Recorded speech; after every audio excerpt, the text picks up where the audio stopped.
Agora vamos falar de um dos melhores contadores de história do mundo, que resolveu dedicar o seu novo livro a uma sociedade secreta rodeada de mistérios. O repórter Jorge Pontual conversou com o escritor Dan Brown para entender como a maçonaria, que para muitos tem ligação até com o satanismo, atraiu uma lista tão grande de líderes históricos, inclusive aqui no Brasil.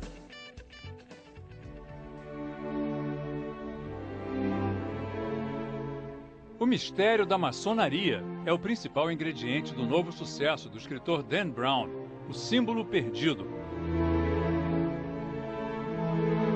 O autor do mega sucesso O Código da Vinci contou ao Fantástico que no livro anterior ele pergunta o que aconteceria se Jesus não fosse divino, mas apenas um profeta.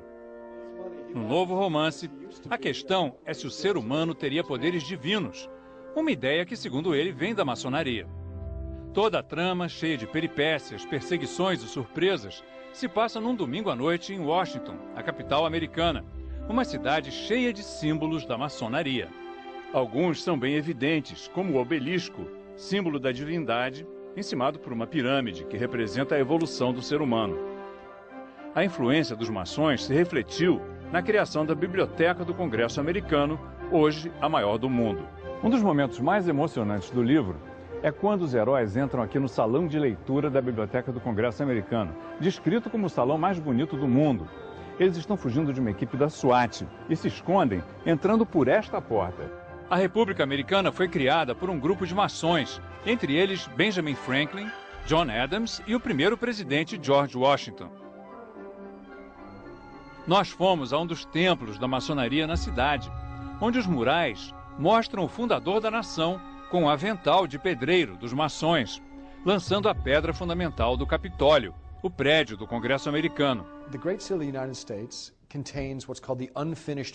Dan Brown lembra que o símbolo mais sagrado da nação, que está nas notas de dólar, é a pirâmide da maçonaria, encimada por um olho, que simboliza a sabedoria.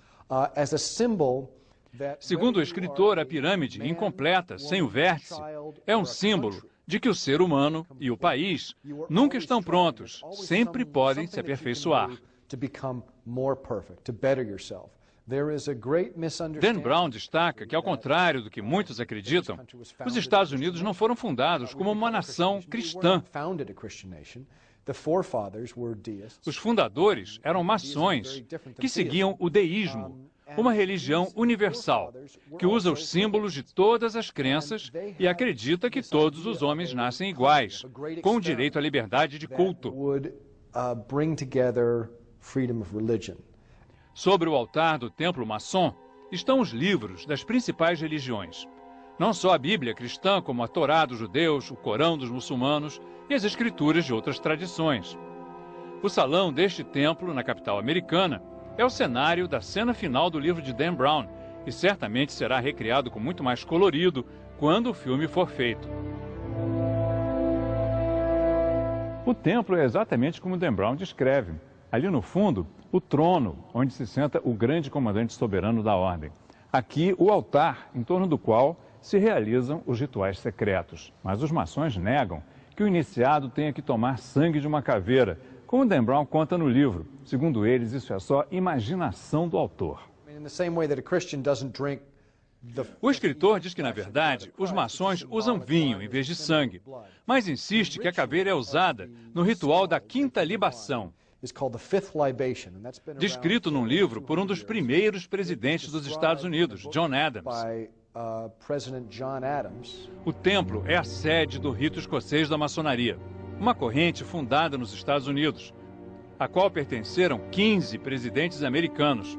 O último foi Gerald Ford, nos anos 70. Os líderes são mestres no grau máximo, 33. Segundo Dan Brown, esse é um número místico, a idade de Cristo ao ser crucificado e o número de vértebras da nossa coluna vertebral. Muitos, em especial os fundamentalistas cristãos, atacam a maçonaria como um culto satânico. Mas Dan Brown insiste que os símbolos e rituais da maçonaria não são sinistros nem malignos, pelo contrário.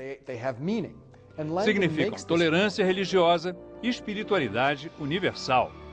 Para Dan Brown, o importante é que as pessoas procurem entender os símbolos e as crenças dos outros e tenham menos preconceitos. Start to eradicate some of that prejudice.